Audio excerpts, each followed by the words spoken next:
All right, so we're going to take some time and look over what the outline for our theme analysis essay is going to look like. And this doc is attached to the assignment for today, but I want to take some time to read through it and explain a few things, and there will be a few questions for you to answer alongside this, either on a doc or through Edpuzzle. So here we go. So, out of my mind, theme analysis essay, outline. Again, the purpose of this outline is to prepare for a 5-paragraph essay. You'll be writing a 5-paragraph essay about a theme you believe is present in the novel Out of My Mind by Sharon Draper.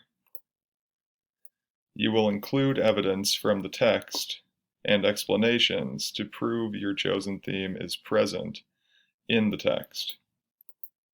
The purpose of a theme analysis essay is to prove that a particular theme is present throughout a work of literature. Before writing your essay, you must finish an outline. This outline will help you organize your thoughts and will tell me that you are ready to write the essay. So again, the purpose of this outline is to tell me that you're ready to write the essay. It helps you know what you're going to write, and you should not be writing this outline right away. We're going to take this step by step, and there's a specific order in which you will be writing this outline, which these daily assignments will be prepping you for this outline. And shortly after Easter, we will have the outline all finished up, because we'll be taking it basically like each lesson will be a part of the outline. So you'll get a little part of the outline done each day. But you just need to make sure that you're following directions, reading along, answering these questions in videos, etc.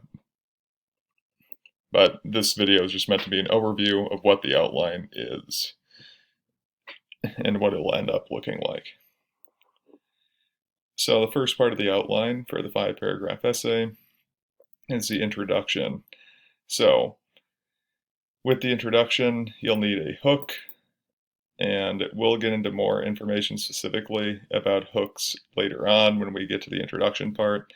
But honestly, most of the introduction, this first part with the hook and possible ways to start, it's sort of like how we started out our cause and effect paper. You're going to have to worry about the hook last. That'll be one of the last things that we worry about with this. You'll also need background information after the hook. That's just stating the title of the book, the author, a brief summary of the story's protagonist, and the central conflict. I'll probably change that to overview because I don't want a whole summary of it. But the first thing that we are going to look at is the theme statement. Now, the theme statement is the last part of your introduction, and you'll need to write out your exact theme statement, just like this example. But the theme statement is something that we'll be working on in tomorrow's lesson in particular. But after we go over the outline today, you'll be starting to think about which theme you would like to write about with this 5-paragraph essay.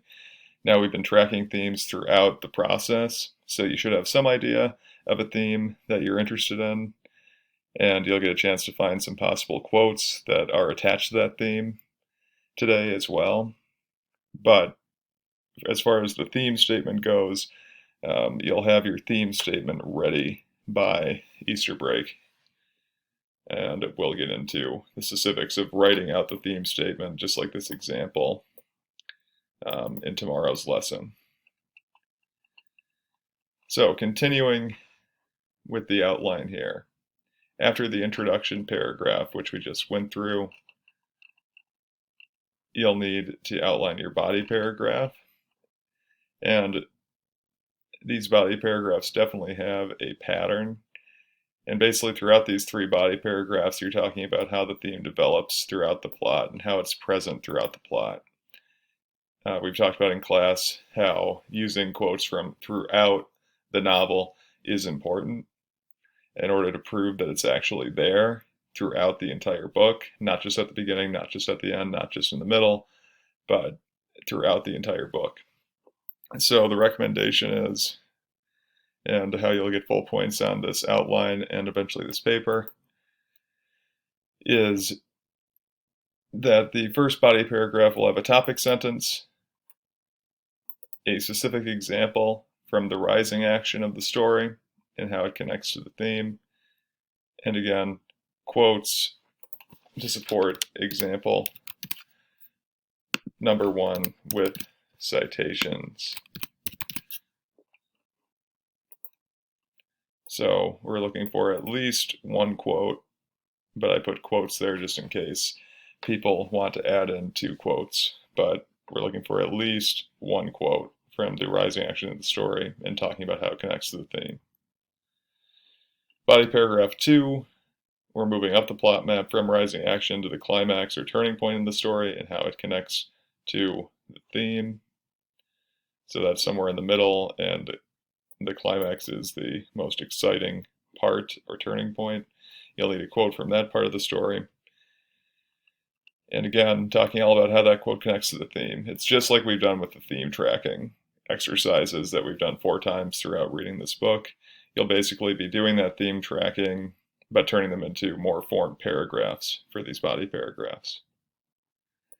And body paragraph 3, you'll have events from the following action / resolution of the story and how it connects to the theme. Again, you'll need a quote or quotes with citations to prove it.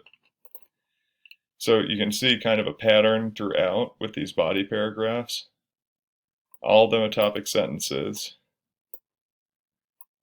All of them need specific examples. And all of them need a quote or quotes with proper citations. The only difference is that body paragraph 1 starts with the rising action, body paragraph 2 starts with the middle of the story, and particularly with the climax, and body paragraph 3 goes into the following action, resolution of the story. Now, the last part of the outline is the conclusion paragraph, and this will involve a restatement of your thematic statement and final thoughts on how well the author conveyed the theme. Is it relatable? Discuss the importance of reading the story and what life lessons it can teach readers. Why is learning that life lesson important? And what is the takeaway about life or the human experience?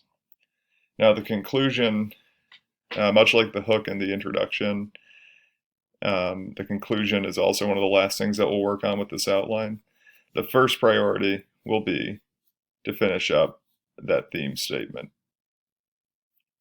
And that'll be something that we'll have done before Easter break.